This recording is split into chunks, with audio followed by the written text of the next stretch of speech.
Welcome to the Deep Dive. Today, we're tackling something fundamental, really, to the human experience. Our relationships. We'll be exploring what makes them work, the forces that can pull them apart, and how the modern world is fundamentally reshaping how we connect with each other and even, ourselves. Right. Our guide for this deep dive is a fascinating conversation with Yasser Al-Hazimi from the Fengen podcast. Our mission is pretty simple. Extract the core, actionable insights about relationship dynamics from our innermost selves right out to our place in today's rapidly changing society. And what's immediately striking, I think, from our source material is this idea that need forms the bedrock of all relationships. Yeah. Think about that even our relationship with the divine is framed this way, though it's noted, of course, that the divine's connection to us isn't rooted in need. But it really makes you think about that fundamental human drive for connection and what we're seeking in those bonds. Okay, let's unpack that right away. Need as the foundation. That's a powerful starting point. And it really sets the stage for a wide-ranging exploration, which is exactly what we're about to do. We're going to delve into everything from that primary relationship with the divine to the crucial one we have in themselves, that whole landscape of self-love, self-confidence, navigating the sometimes turbulent waters of ego, right, and then extend outwards to the complexities of our interactions with other people. In today's increasingly individualistic world, understanding those external connections feels more vital than ever, doesn't it? Absolutely. And the sources we're looking at, they really highlight just how crucial healthy relationships are for our overall well-being. The Ministry of Health specifically identifies loneliness as a major contributor to depression. Wow. So this isn't just about having a lot of acquaintances. It's about the deep supportive connections that form a vital safety net for our mental and emotional health. We'll be digging into the core elements that nurture these vital connections. And to help us navigate this intricate terrain, we have the insights of Yasser Al-Hazimi. He's a certified trainer, extensive experience in relationship development, communication skills. Yeah, he brings a really comprehensive perspective. He really does, covering everything from that core inner relationship to the dynamics we experience between genders, both in our professional and personal lives. It's a holistic view. It is indeed. And, even the act of uncovering these insights, like the Fengen podcast hosts likely experienced, it requires effort. It's about consciously trying to step into the shoes of someone who might not have the same background or understanding. Right. To bridge those knowledge gaps and make these often complex ideas accessible. Exactly. It's about putting ourselves in your position, thinking about what you, the listener, need to take away from this, to take these really rich ideas and translate them into something clear and immediately relevant. And for me personally, this deep dive into relationships, it stems from a long-standing fascination with understanding the self. I've often thought about the idea that when we engage with the world of relationships, we're almost instinctively equipped with defenses, like a sword for assertiveness, a sheath for protection, and a shield for boundaries. That's a fascinating analogy, the sword, sheath, and shield. It really encapsulates the defenses we all develop, often subconsciously as we interact. And the source material makes a critical point. A significant portion of human suffering arises precisely from these interpersonal interactions. Yeah. So gaining insight into how to navigate them effectively isn't just helpful, it's essential for our well-being. It truly is. And a fundamental aspect of that navigation is how we present ourselves to others. The source touches on this idea of almost marketing yourself in relationships. Right. The core insight here is that if you lack confidence in your own worth, it's incredibly difficult to project value to others. It's like trying to sell a product you yourself don't believe in. That's a very insightful analogy. Self-acceptance becomes the foundational element then. When you have a solid sense of who you are, imperfections and all, you can engage in social interactions without being driven by a constant need for external validation. Right. You're not perpetually seeking approval because you've already accepted yourself. And building upon this foundation of self, our sources outline 4 key pillars that relationships are constructed on. The first, and for many perhaps the most fundamental, is our relationship with the divine. The core insight here is how our foundational beliefs, shape our ethical framework and our interactions with others. Precisely. The impact of this relationship, or its absence, on how we interact with the world is profound. Belief in a higher power can instill a strong sense of accountability, encourage forgiveness, and shape our perspective on both successes and setbacks. Yeah. The source suggests that without this belief, Our understanding of justice, the inherent value of others, and our responses to life's challenges can be significantly different. It really prompts you to consider that inherent human desire for something beyond the purely material, doesn't it? It does. Even in societies becoming more secular, we see the rise of practices like meditation and yoga, a search for meaning, for connection that transcends the tangible world. Exactly. And moving inward, the second pillar is the relationship with the self. This encompasses self-esteem, self-acceptance, and crucially, as our source points out, the alignment between our inner reality and our outward presentation. Ah, The key takeaway here is the danger of extremes. yeah. Both excessive self-deprecation and an inflated ego can severely hinder healthy relationships. Absolutely. And within this relationship with self, the concepts of captive, prince, and peer are introduced. What's insightful here is how our interests and skills play a significant role in how others perceive us and whether they have a perceived need for us, influencing the dynamics. What's vital to understand there is that ideal of aligning your inner self with your outward presentation. When there's a significant disconnect, it can breed internal conflict and ultimately lead to unhealthy relationships with others. Makes sense. The source also touches on the delicate balance between self-love and arrogance, Yeah. and the importance of a realistic self-assessment. It even hints at the Dunning-Kruger effect, Yeah. where individuals with low competence often overestimate their abilities. All right, it's about finding that equilibrium. And then we move to the third pillar, our relationship with others. This is where we navigate the complex world of interpersonal connections, establishing healthy boundaries, finding that balance between intimacy and dependence, humor and seriousness, Yeah. and understanding how our own self-awareness profoundly impacts these interactions. And again, shared interests and skills are crucial here, fostering relationships built on cooperation and mutual benefit. It's about understanding the social landscape, recognizing your position within it, and, well, having the wisdom to recognize your limitations, knowing when it's best not to overextend yourself. And the fourth pillar, while maybe not explicitly stated as such, is our relationship with the environment. Think about shared experiences like passion for the same sports team or even just living in the same community. These external factors can significantly shape and strengthen our connections. They certainly do. And if we return to the practical significance of the relationship with the divine for a moment, the source emphasizes how belief in a higher power provides a moral compass, a sense of being observed, and accountability in our interactions. This can be contrasted with purely secular approaches, where these elements might be absent, potentially leading to different ethical considerations in relationships. It really raises a fundamental question for those without religious belief, doesn't it? Where do their values originate and how do they define right and wrong in their interactions? Precisely. And when we consider our own self-perception, the source explores the benefits of humility, perhaps slightly underestimating oneself, versus the pitfalls of crippling self-doubt. Right. Recognizing past achievements and inherent strengths can be a powerful counter to feelings of inadequacy, a praise and build approach, if you will, to self-esteem. That makes perfect sense. It's about acknowledging your value without tipping into arrogance. And this connects to the idea of mirrors in our self-improvement journey, how others reflect our behavior back to us. Yes, the importance of actively seeking constructive feedback for personal growth is highlighted. The analogy of the mirror is quite apt. It shows us our reflection, and if we don't like what we see, the solution isn't to blame the mirror, Right, you fix yourself. but to address the issue within ourselves. The source uses the phrase, seeking advice for reform, emphasizing that proactive nature of self-improvement. And these pillars aren't isolated entities, are they? They interact. Strength in one area can really reinforce the others. For example, a solid foundation of self-love can definitely make it easier to be generous and empathetic towards others. Absolutely. There's a clear interconnectedness. And when it comes to identifying truly genuine relationships, the source suggests that a sense of immediate trust, comfort, acceptance, even without prior history, can be strong indicators, sometimes even attributed to like a divine connection, that instant rapport. Yeah, that feeling you sometimes get. Now, let's shift our focus to the contemporary relationship landscape. It feels like a dramatically different environment than even a few decades ago, doesn't it? Oh, it does. And our source touches upon several key forces shaping this new terrain.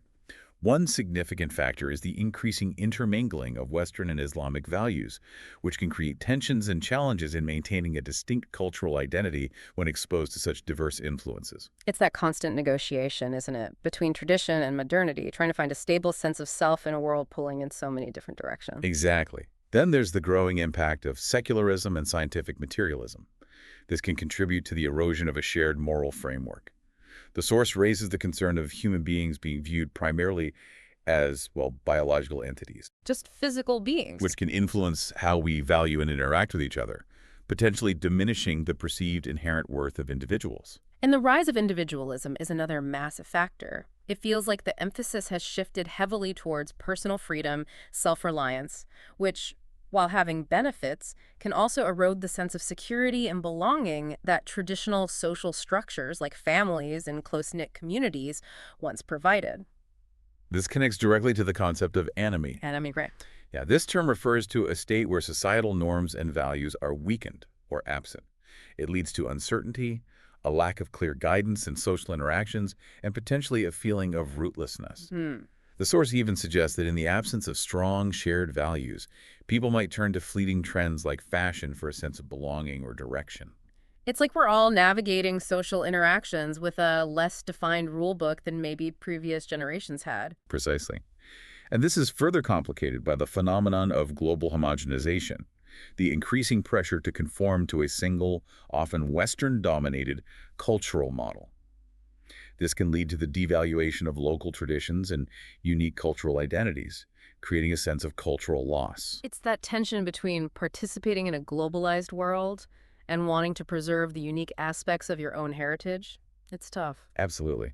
And the source makes a really thought-provoking point about the influence of consumerism and planned obsolescence. Oh, yes. The constant cycle of buying and replacing material goods can subtly seep into our approach to relationships. It might foster a more disposable mentality rather than one focused on commitment repair and long-term investment in those bonds. That's a rather unsettling thought, isn't it? Are we unconsciously starting to view our relationships with a similar mindset to how we view our phones or appliances easily replaceable when they become a bit inconvenient or challenging? The source suggests this is a potential danger we need to be aware of. And then, of course, there's the pervasive impact of communication technologies. Oh, yeah. While they've undeniably increased our ability to connect across distances, there's a paradox: potential detachment, a decline in essential face-to-face interaction skills, and a trend towards more transactional relationships. The erosion of shared, spontaneous experiences is a significant concern. You see it everywhere, don't you? People physically together, but each engrossed in their own digital world.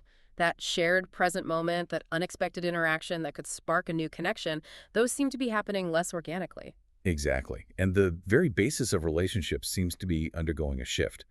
There's a move away from valuing character, shared history, mutual support, towards more transactional relationships based on immediate needs and, as the source explicitly mentions, financial capacity. That anecdote about the 114-year-old man from Al-Zulfi really resonated, didn't it? The stark contrast between a time when an individual's worth was judged by their character, their contribution to the community, versus today's emphasis on financial standing. It's a powerful illustration of this shift. And this change contributes to the decline of reciprocal support networks. There's less reliance on neighbors and community members for help. Right. In favor of paid services. Need assistance. Instead of turning to someone nearby, the tendency is, well, hire someone. It's almost as if we're outsourcing some of our fundamental human connections. It feels like that sometimes. The source also raises the important concept of objectification. In relationships, viewing others as mere tools or sources of content, rather than as individuals with intrinsic worth and feelings. This tendency can be amplified in the digital realm. You certainly see that online, where individuals can be reduced to just another profile, another data point, another source of entertainment or outrage. Yeah. Often without any consideration for the real human being behind the screen. Precisely. And the stranger danger narrative, while containing elements of truth, can also be strategically employed to promote certain products and services, potentially further isolating individuals by fostering fear and distrust of those outside their immediate familiar circles. It's that constant stream of warnings that can make us more hesitant, maybe, to reach out and form new connections. And the weakening of traditional family structures is also playing a significant role, eroding those natural and, historically vital social support networks. Families are often smaller now, geographically dispersed, perhaps less deeply involved in each other's daily lives than in previous eras. This contrasts with what the source refers to as a culture of reverence.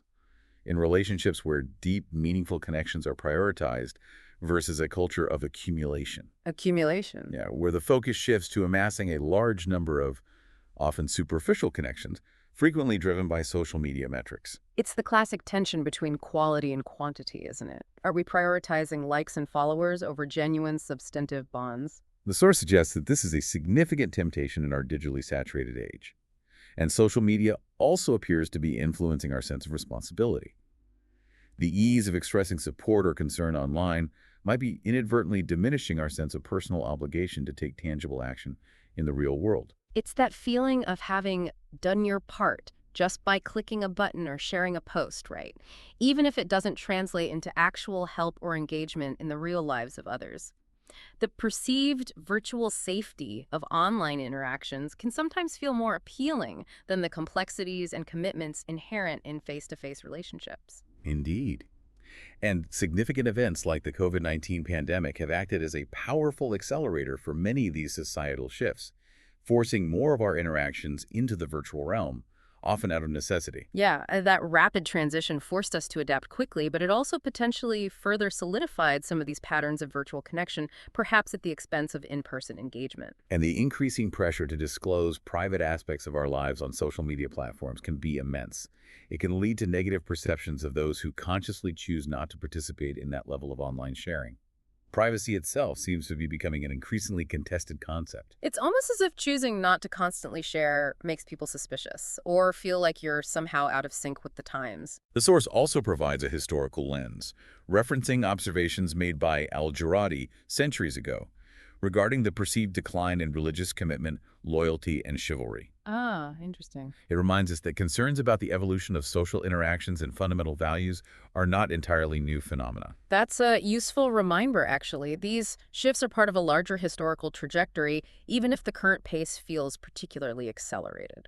And finally, the source highlights the potential dangers of a fast-paced, superficial approach to life. This can hinder the development of wisdom, mindfulness, self-reflection, and the cultivation of genuine, deep connections. The source draws a distinction between merely being busy and being truly productive, suggesting that our constant state of busyness might be preventing us from engaging with ourselves and others in more meaningful ways. It's like we're so caught up in the constant motion that we don't have the space to truly connect, either inwardly or outwardly. And then there's the powerful influence of dominant cultural narratives, those deeply ingrained assumptions that shape how we understand the world and our relationships within it. Yeah. The analogy of the car versus the plow is a particularly thought-provoking one here, underscoring the pervasive influence of Western cultural norms. It is. It prompts us to critically examine whose stories and values are shaping our understanding of relationships, and to consider if there are alternative, perhaps less dominant perspectives that we might be overlooking. So we've navigated this complex terrain, acknowledged the significant challenges that technology, shifting societal values present to our relationships. But the crucial question is, where do we go from here? What do we do with all this? Yeah. Well, despite these powerful external forces, the force emphasizes the enduring power of conscious choice. We retain the ability to decide how we engage in our relationships, to actively differentiate between external pressures and our own deeply held values. That's an empowering thought, the reminder that we're not merely passive recipients of these trends, but active agents in shaping our own relational lives. We have agency. Exactly. And a key principle in navigating these complexities is prioritizing favor over mere justice in our interactions. Favor over justice. Explain that a bit. It means consciously choosing to lean towards generosity, forgiveness, going the extra mile for others. Recognizing that truly thriving relationships are built on something more profound than just transactional fairness. Mutual tolerance and the acceptance of differences are also paramount. It's that idea of intentionally giving more than what is strictly owed, that extra measure of grace and understanding that can profoundly strengthen the bonds between people. Exactly. And the source advises us to cultivate wisdom in discerning the indicators that guide our interactions, without allowing that awareness to devolve into cynicism or detachment from genuine human connection. It's a delicate balancing act. It's about being mindful of the dynamics at play, without letting that awareness stifle our empathy or our willingness to connect authentically, not becoming cold. Precisely. And ultimately, the fundamental value of human connection is reiterated. Despite the undeniable convenience of technology, Genuine in-person interactions fulfill deeper, more primal human needs for belonging, support, shared experience in ways that purely virtual interactions often cannot replicate.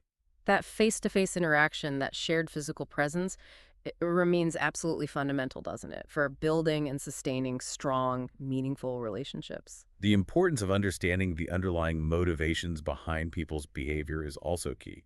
We're encouraged to look beyond surface-level actions and consider the deeper reasons why people act as they do. This fosters greater empathy and understanding. It's about making a conscious effort to see the world through the other person's perspective, even when we don't necessarily agree with their choices or actions. And it's crucial to remember that our reactions to others are often shaped more by our interpretation of their actions than by the actions themselves. That's a big one. Choosing to adopt a more positive and understanding perspective can have a significant impact on the quality of our relationships. That power of interpretation really puts the responsibility back on us, doesn't it? To choose how we respond and what meaning we assign to the behavior of others. And aligning our actions with our deepest values is essential.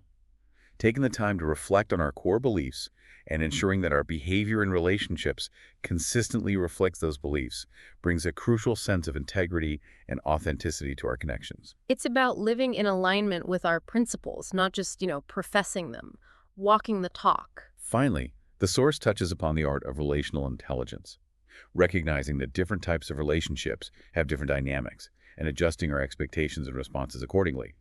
Not every connection is the same. Right. And attempting to treat them all identically can lead to misunderstandings and frustration. That's a vital point. The way we interact with a close, lifelong friend will naturally differ from how we engage with a new colleague or, a distant acquaintance. You need different approaches. And the value of ongoing reflection and self-awareness cannot be overstated.